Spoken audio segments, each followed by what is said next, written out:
Are you familiar with an Israeli study that had 2.5 million patients and found that the vaccinated group was actually 7 times more likely to get infected with COVID than the people who had gotten COVID naturally?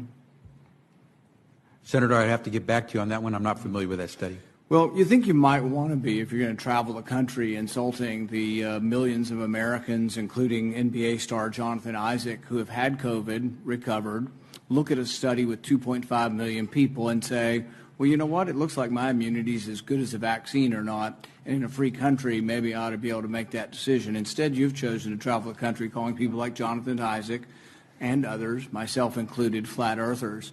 We find that very insulting, goes against the science. Are you a doctor or a medical doctor?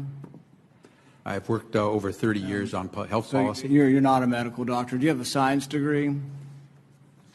And yet you travel the country calling people flat earthers who have had COVID, looked at studies of millions of people, and made their own personal decision that their immunity they naturally acquired is sufficient. But you presume somehow to tell over 100 million Americans who have survived COVID that we have no right to determine our own medical care.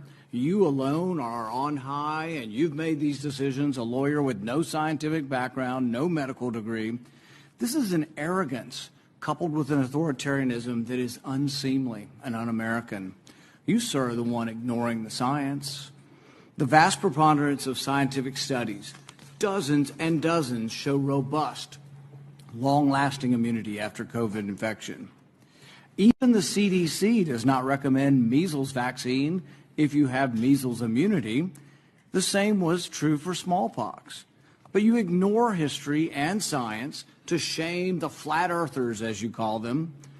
You should be ashamed of yourself and apologize to the American people for being dishonest about naturally acquired immunity.